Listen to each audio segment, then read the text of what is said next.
What's good, y'all boys? It's your boy Sauce Woodtop, and today we're going to be reacting to the many victims of BloodhoundQ50. Without further ado, we're going to get right up into this. Make sure you like, comment, and subscribe. Let's go. Rapper builds his name by robbing the very people who called him family. In the streets of Milwaukee and Miami, BloodhoundQ50 wasn't chasing fame, he was chasing chains. He was chasing From clout. backdooring his closest friends to setting up rappers under the guise of a feature. This is the twisted story of how one man turned betrayal into a reputation.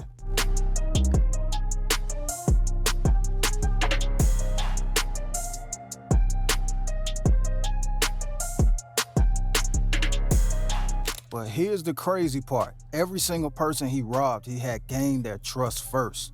These weren't random street robberies. These were calculated betrayals that would eventually spark a war on Chicago's streets. Hey,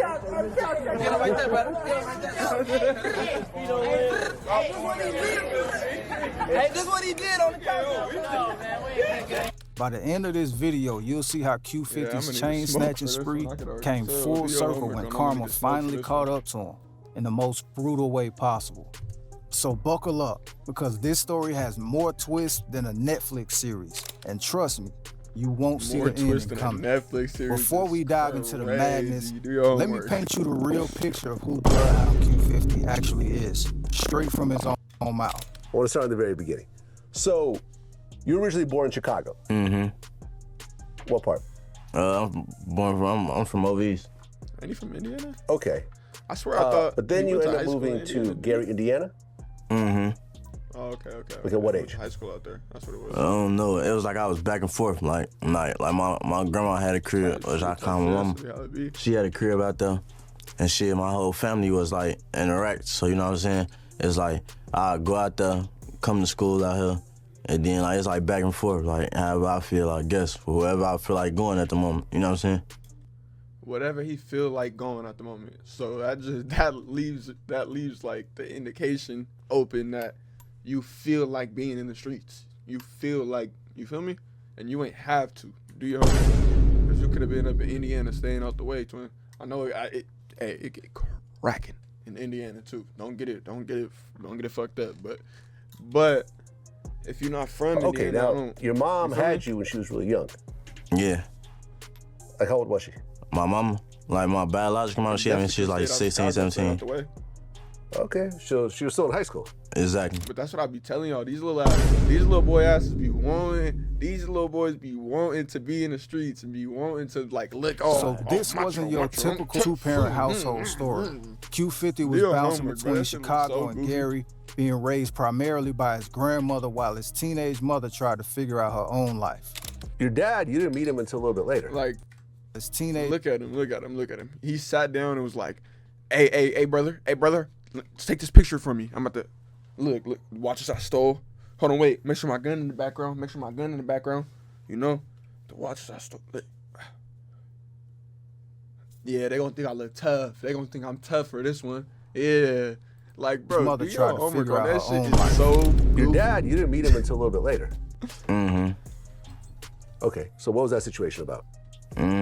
I met him. It was like any other person meeting their parent. You know what I'm saying? Like it was like the little cries and shit like that. Then like later on it get back to how it was before. Like that shit ain't really getting nowhere. Like, you know what I'm saying? He ain't keep his word. You know, that's regular shit though. Well, you were 11 years old when you first met your dad? I think I was probably like 13, like 12, 13. I don't know, probably 11 though. I don't remember the exact age. I ain't gonna lie, but it was around that time though. You about right. And his father completely absent. Q50 didn't even meet the man until he was around 11 to 13 years old. As he put it, I don't think I was probably like 13, like 12, 13. I don't know, probably 11 though. But here's where Q50's story gets interesting. Despite the family instability, he had one passion that kept him focused: basketball. Yeah, basketball. You're going to school, and initially you were really into basketball. Mm-hmm. I mean, were you like one of the best kids in the school? I ain't really never get to play school ball because I was always like getting suspended and shit like that. My grades fucked up, behavior fucked up. So like school team, it was over with for that. But I played AU and shit. But hey, I was raw as hell. The suspensions weren't for small things either. In 6th grade, Q50 got expelled for one of the wildest incidents you'll ever hear. Go to school, and in 6th grade, you end up getting expelled. Mm-hmm. And it was kind of a crazy situation. Yeah. You say that again? Explain it. Explain what happened. Oh, shit. I took a BB gun from like one of the kids in my neighborhood type shit. Took it to school. I'm showing it off in school and shit. Now it's time to go home. It was a little female I ain't liking shit. I ended up popping her ass with a gun, and then like she told him. Oh no! Do your homework on he's shooting females with BB guns. She did it slick as hell. Like she told what the point where I won't see her again. You know what I'm saying? Like, so like, yeah, that's what happened then. Shit. You know that when I told my mama like, man, they told me I had a BB gun, but I'm playing slow. Now she ended up finding like the job bullets in the garbage can. So like she knew I was lying. I'm trying to tell her they lying on me, you know what I'm saying? But then she ended up finding the job little green pellet bullets. And then that's how she knew like it was some truth to it. But that was probably one of the best years of my life. I got expelled and got to stay home and play the game. That shit was fun as hell. His ass still sound like a kid, bro. Like, do your homework on, how old is Q50? And on top of that, like 2019, like 2021, already. Actually. His ass sound like he like 14. Like, listen to him talk right now. And play the game. That shit was fun as hell. And then on top of that, I already passed school, so it's like shit. Like, I'm going to the next grade regardless. So shit, y'all just gave a nigga an early summer break. Think about that. 6th grade, and he's already bringing weapons to school and shooting other students. Are you planning on going to college or doing anything else at this point? Or? No, hell no. I ain't gonna lie. Since 6th grade, I knew I wasn't going to college. I ain't gonna lie. I'm like, I know that shit over with. Cause what the fuck I'm gonna go to college for? You know what I'm saying? What is I'm good to be a doctor? Good at in college, you know what I'm saying? And then on top of that, you know, you develop the skills. You don't start your life knowing how to do certain shit. You learn it. I just told you how school went, so it's like I ain't really get to learn shit for real. So it's like at this point, I'm gonna be relearning school shit. If I go to college, that shit's gonna be goofy. I'm wasting, you know what I'm saying, wasting time. By the time he was thinking about his future, college was never an option. Since 6th grade, I knew I wasn't going to college, he said. What the fuck I'm gonna go to college for? What is I good at in college? 17, okay, yeah. 17 years old, high school graduate. Like, what was your plan in terms of making money at that point? It's like I had my little ways of making money while I was in school, so it's like I ain't do shit but continue to keep doing that and just going harder type shit. When Q50 graduated high school at just 17 years old, he already had his mind made up. I had my little ways of making money while I was in school, so I ain't do shit but continue to keep doing that and just go harder. Those little ways of making money would eventually evolve into something much darker. But here's what makes Q50's story different than every other drill rapper. He didn't start robbing enemies or ops. He started robbing the people closest to him. So dumb. And it all started with his own homie. Victim number 1, Trap City Carter. Meet Trap City Carter. He trusted Q50 and Lil Jeff like family. That mistake cost him his chain and eventually his life. Fuck used to hang with them, they know what they did. So, bro, I ain't gonna lie to you. If you know anybody like this, bro, get your ass away from them fast. Do your homework on them. Like, get your ass away from them as fast as you possibly can. I ain't even gonna lie to you, bro. They ain't nothing. So, okay, Bloodhounds, y'all was cool. That was my homie. But first, let me set the scene. According to Trap City Rob, the whole war started over something that seemed almost petty now. Stole a chain, bro. We tried like he took it. He stole my own chain. Was that South J or some shit? Nah, brother. One of the other guys. This one of the other. When asked who actually got robbed, Rob explained. This one of the other. This other one. Folks letting him wear the J. He come back like he got into a high speed with 12. Line saying he lost it. Now here's where it gets interesting. When Carter realized his chain was gone, Jeff came back with this. So he borrowed his homie chain, and then he get in the car with Q50, rip his shirt up, or go to the house with Q50, rip his shirt up, and then get in the car, call his homie, and like, oh, bro, I lost the chain. I got in a high-speed chase. I jumped some fences. That's probably what he said. Elaborate story. That's probably how he say he ripped his t-shirt or his tank top up. That shit is so goofy, bro. Yeah. I ain't even gonna lie to you.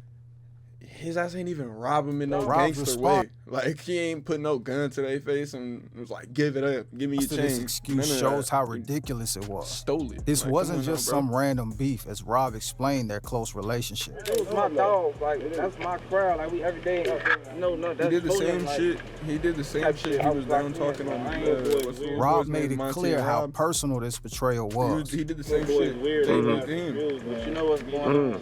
He just did it ride with the block. It's my block. Damn. When asked about when this happened, Rob revealed. Around what year was that? How long ago that was? Like 2 years ago. Damn. So Rob made it clear this wasn't about violence initially, but about pure disrespect. it was never really no real bloodshed. It was just about some Jake. That's what they mad about. That's why they try to confuse the internet. That's what they really mad about. You know? Mm-hmm. Later in the interview, Rob emphasized how deep this betrayal cut. Man. Those was my homies, nigga. Like, we was locked in. Yeah, like, shit, bro, they was homies. This wasn't just a robbery, it was a complete violation of trust. Carter had let his brothers wear his chain, and they straight up stole it and lied about it. What started as some little change would eventually escalate into a full war. But Carter in Trap City wasn't gonna let this slide. He started trolling Q50 and the Bloodhounds every chance he got, even going as far as mocking Lil Jeff's death at the spot where he was killed. Carter thought he was untouchable, laughed. I ain't gonna lie, this is pretty goofy too, but it's like, I can't really expect too much more out of him. Everybody immature in their act, and then on top of that, it's the streets. But it's all like one big ass ping pong match, bro. It's like, we kill you, and then we gonna go celebrate, and we gonna go on the internet, and we gonna post, and we gonna do all this extra, and then throw a party, and y'all gonna come shoot up the party, and now we lost our homie, and now we all crying, and y'all celebrating, and y'all happy, y'all throw a party, we come shoot up the... It's just back and forth, bro. Like, what the fuck? Y'all don't want to get some money? Nobody want to do nothing different? And joking about the situation. Crazy, bro. He had no idea that his trolling would seal his fate. The same day that interview came out on YouTube, Carter was found shot multiple times in Chicago's Oakland neighborhood. According to Chicago news reports, a 32-year-old man was shot and killed Saturday night in Oakland neighborhood. Officers responded to a shooting near 38th and Ellis and found the victim with multiple gunshot wounds to the chest. 2 gunmen got into a white vehicle and fled the scene. That victim was Chevelle Carter, the same man who had been trolling the Bloodhounds just hours earlier. As Rob said in the interview, that's what he was trolling the Bloodhounds, and then he passed away. Come on now, what are we talking about? They really mad about a stolen chain that started a war and ended with Carter's death. Coincidence? In Chicago? Yeah, that's another thing. For anybody that's gonna comment, get down in the comments like, oh, you the police, Mr. Badge, you're the police, da da da. Bro, I'm just reacting to what they put on the internet. Like, for real, bro. So if I'm the police for reacting to what they put up, then they're the fucking detectives, huh? If I'm the field officers for reacting to what they put up, then they're the fucking detectives that connect the dots. Like, for real, because it ain't no fucking way. If y'all wasn't posting and being so public and flamboyant about all this shit, we wouldn't have nothing to, us YouTubers wouldn't have nothing to react to or, like, talk about. So it all falls back to y'all. Y'all just don't know how to take accountability. Victim number 2, TMC Betrayal. Do your homework on that.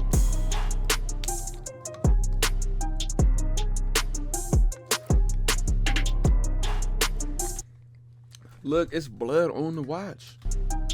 It's blood on the watch. Ladies and gentlemen, we got him. Look at that, bro. Look at that, bro. What are we talking about right now? It's blood on the watch. But Carter was just the beginning. Q50 had developed a taste for this, and his next victim shows just how calculated these robberies really were. TMC Betrayal, a guy from 6300 who desperately wanted to be part of the Bloodhound circle. According to Street Talks, Bretto kept trying to hang around Q50 and Jeff, always wanting to kick it, always wanting to prove he belonged. Q50 and Jeff saw right through him. In their eyes, Bretto was what they called a goofy, trying too hard to fit in, someone who could easily be exploited. And exploit him, they did. One day, Bretto hit up Q50 asking if he could buy some lean, specifically what the streets call a line of green, which is a cheaper version of the expensive purple stuff. As the narrator... No, a line of green is tris. A line of green is only an ounce, 28 grams. That's a line of green. To explain, for y'all that don't know what a line of green is, it's pretty much like a little off-brand. No, it's pretty much a line, like if you were to be like, hey, bro, I'm trying to buy a line off you. That's pretty much you saying, like, I'm trying to buy a cut. It's like the cheaper version.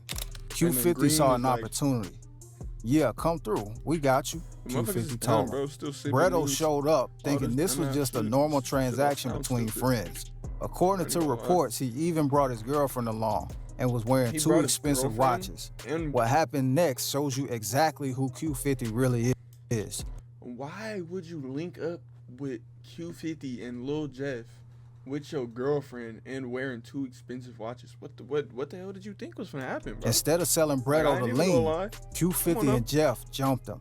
They pistol whipped both Bretto and his girlfriend, taking not just his money, but his expensive watches too. The most disturbing part, they went live on Instagram immediately after, laughing about what they had just done. And these motherfuckers going live. Ladies and gentlemen, we got him. Like, literally, at this point, I'm gonna tell y'all asses might as well be the police and get paid for that shit. It wasn't him, but it was y'all do their job for them. Y'all do it for free. They pay for it. If he ain't have none of this shit, what a person is. Man, we exposing this nigga, cuz his ass is fucking. We got an AP already, Stone. I'm having a way in Chicago, Illinois. We got another road. Hey man, get them people their shit back. Like, fuck them niggas. They should never been trying to kick it down the line of green. Fucking corn man. He said they should fuck them. They shouldn't have never been trying to kick it behind a line of green. Like, that's what I'm saying. You can't even come around. You can't even. Don't even. I don't know why someone even tried to do business in a live stream captured in. Like, if they out here killing people, unaliving people, why are you trying to buy lean off of them? What are we doing, bro? You're not trying to go to the dope boy on the block. You want to go to the killer? The documents, you can hear them talking about the robbery like it was a joke. As one witness noted, there was blood on the watch, so clearly I'm sure he probably didn't just give it up willingly. He probably tried to fight, but he was probably outnumbered. Q50 and Jeff didn't just rob their friend, they humiliated him publicly. According to the breakdown, they're willingly getting online, admitting to doing X, Y, and Z, showing that they done took it, saying how they took it. The Chicago streets were watching, and as one commentator put it, backdooring is at an all-time high. You got no wins against backdooring because the people you thought you was cool with, those are the ones doing it. This wasn't just another robbery. This was Q50 perfecting his system, identifying someone who trusts you, setting up a meeting under false pretenses, and then strike when their guard is completely down. But he was just getting started. Victim number 3, Big Champ. Now, if you thought the previous robberies were cold, wait until you hear about what Q50 did to Big Champ. Big Champ wasn't just some random guy trying to hang around. This was deeper. According to multiple sources, Champ was connected to O-Block through his cousin Big A, and he had developed what seemed like a genuine friendship with Q50. They were constantly together. Champ was in Q50's vlogs, they hung out regularly, and Q50 even put Champ in his music video for Ben Ben. From the outside, it looked like genuine brotherhood. As one breakdown noted, Big Champ would want to kick it with Q50 thinking he was a chill guy and has changed his ways after blowing up in the music industry. But little did he know, he was gonna get done like TMC Bretto. Champ loved his jewelry. Diamond AP watch, expensive chains. This dude was getting money and wasn't shy about showing it off. And he felt comfortable wearing it around Q50 because in his mind, they were brothers. The setup was perfect. Just another regular day hanging out, until it wasn't. According to the reports, Q50 then robbed a nigga from O-Block called Big Champ. He went live with his jewelry. Next thing you know, Q50 pops up on Instagram Live wearing Champ's exact chain and AP watch. But here's the crazy part. He's not even trying to hide it. But listen to Q50's own words about their relationship. I don't even play with me. I'm out there, I'm out, Champ. You know that. Come on, Champ. That's me we talking about. I'm out there. True mindset. His ass stupid. Nigga, I'm out there, he been thought I was just... Hey, it's shit now. This shit you could keep. Hey, I'm out there, do you know when my first time coming around. There was the man who once rapped about protecting his respect had been publicly embarrassed by someone he considered family. This wasn't just robbery anymore. That's just not this was psychological warfare. Q50 wasn't just taking jewelry. He was destroying reputations and exposing people as vulnerable. And he was loving every minute of it. This should be so stupid. Victim number 4, Moolah Mitch. By now, Q50's reputation was spreading beyond Chicago. But instead of staying home and laying low, he decided to take his chain snatching operation on the road. Now here's where the story gets really disturbing. Before Q50 made his move in Miami, he was literally praying for opportunities to rob people. This wasn't random street crime anymore. This was premeditated, predatory behavior. Moolah Mitch, a Miami-based rapper who was trying to make connections in the industry, when he heard that Q50, this buzzing Chicago artist, was in town and open to collaborations, he saw an opportunity. According to reports, they set up a studio session. This seemed like a legitimate business opportunity. 2 rappers from different cities connecting over music. But Q50 had other plans. After the incident, Q50 went live bragging about what happened. When asked about when he got the chain, Q50 responded, "When you got that one right there?" Like 30 minutes ago, bro. When you got that one right there? What that was, like 30 minutes ago? Moolah Mitch wasn't gonna take this lying down. According to D's Media Breakdown, at the end of the day, bro, the best thing to do in an instance like this, me personally, if you got a lot to lose, just go cop some new jewelry and let it be a life lesson. But there was also criticism for Mitch's decision-making. The part that I felt like dude messed up was, you don't know Q50 from a can of paint, and you heard everything online about him and his guys being robbers and taking stuff from people. Like, come on, and you think it's a good idea to link up with this dude. But here's where Q50 messed up. Miami isn't Chicago. According to sources on the ground, I got messages from dude in Miami. His exact words was, "I got a bag on his head, bro." The message was clear. Q50 had robbed the wrong person in the wrong city. As D's Media explained, these dudes that Q50 took that from is some... Yeah, bro, and that's how it goes. Like, you're not going to be able to go state to state robbing people and just taking people's chains, and especially in a city like Miami, bro. It is not the rack, bro. Niggas get money out there, bro. It's Miami, bro. Niggas get money. It's nice palm trees and fast cars and plastic surgery, filled women, and like, come on, now, what are we talking about, bro? Niggas get money. Nigga about to put a bag on your head, bro. Like, what are we? Major play. So I say that to say, you probably ain't gonna be able to them go dudes back got to bags and bags and bags. Them dudes is really getting money, bro. Which is so the stupid. warning came like, swift and direct. Please believe it. If y'all ever come back to Miami or anywhere in Florida, please believe it. Any BH dudes come to Florida, I guarantee you it's not gonna go well for you. By this point, Q50's chain snatching tour was becoming legendary for all the wrong reasons. As one commentator noted, it seemed like this man Q50 is on a chain snatching tour. Every city that man go to, he trying to snatch somebody's jewelry. Yeah, bro. But Q50 thought he was untouchable. The pattern and celebrity encounters.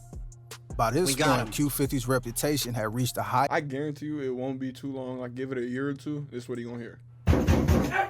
Levels of the rap game, and it was starting to affect how major artists interacted with him. When Q50 linked up with Lil Baby, something interesting happened. Lil Baby, who's known for wearing millions in jewelry, kept his chain game very minimal around Q50. Coincidence? I don't think so. But the most telling moment came. Why put yourself in a position where you're gonna have to like fuck around when and get Q50 took a picture with Trippie Redd. In the photo, you can see Q50's eyes locked directly on Trippie's chain. That's the smartest thing. The image went viral with people not to retaliate. If anything, give it up right then and just get an insurance claim on the shit. Joking that Trippie better watch his jewelry. Word was spreading in the industry. Artists were being warned about Q50. Don't wear your good chains around that dude became the unofficial rule when dealing with him. Like, but instead of seeing this as a... And so many people ain't even gonna take that. They just gonna, okay, I hear everything. I'm not gonna come around this dude. I'm not gonna warning sign. Q50 seemed to you don't rap like Kendrick Lamar. It's not like you're the best embrace the reputation. He was getting off. It's not like you're gonna be popular forever neither. Fear he was creating. It's just a gimmick. The power trip was intoxicating. Do your homework on a gimmick. His social media posts became more brazen, more hints about taking jewelry, more references to his victims, more evidence that he was completely addicted to this lifestyle. Q50 thought he had the perfect system. Get close to people, gain their trust, then strike when they least expected it. He thought he was untouchable. But in the streets, what goes around comes around. And Q50's karma was about to come calling in the most brutal way possible. Everything Q50 had built was about to come crashing down. And it happened in the most ironic way possible. There was a guy from ESD, a Chicago game, Rose, who had been watching Q50's chain snatching spree with interest. This wasn't someone Q50 had befriended or gained the trust of. This was someone who saw an opportunity and decided to give Q50 a taste of his own medicine. Unlike Q50's calculated betrayals, this was gonna be straight up street justice. No friendship, no trust building, just pure street politics. The ESD member struck, and just like Q50 had done to all his victims, he immediately posted the evidence on social media. Q50's expensive watch was now on someone else's wrist. So I got snatched and came back home from flow. He want me to chill like, yeah, I know you get wild, but you too aren't gonna take OG. But here's where it gets really interesting. The text messages between Q50 and the guy who robbed him were leaked, and they tell a story that's both hilarious and karma-filled. Q50, the same guy who had trolled all his victims and never showed remorse, was now begging for his property back. The messages showed a completely different side of him, vulnerable, angry, desperate. Instead of taking the L and moving on like he expected his victims to do, Q50 decided he was gonna get his watch back by force. He pulled up to the ESD member's block, probably thinking his reputation would be enough to get his property returned. But the streets don't care about your reputation when you come to their territory uninvited. Q50's car got lit up, bullet holes everywhere. He had to flee the scene, leaving his watch behind and nearly losing his life in the process. The same man who had built his reputation by robbing people who trusted him was now running for his life because someone had robbed him using the exact same tactics he perfected. So there you have it. The complete story of Bloodhound Q50's chain snatching spree and how karma finally caught up to him. Carter, who trusted him like a brother. Bro, this shit is so dead, bro. Do your homework on, like, if you want to live a long life, stay out the streets. You want to drive fast cars, stay out the streets, bro. Like, come on now, bro. What are we talking about?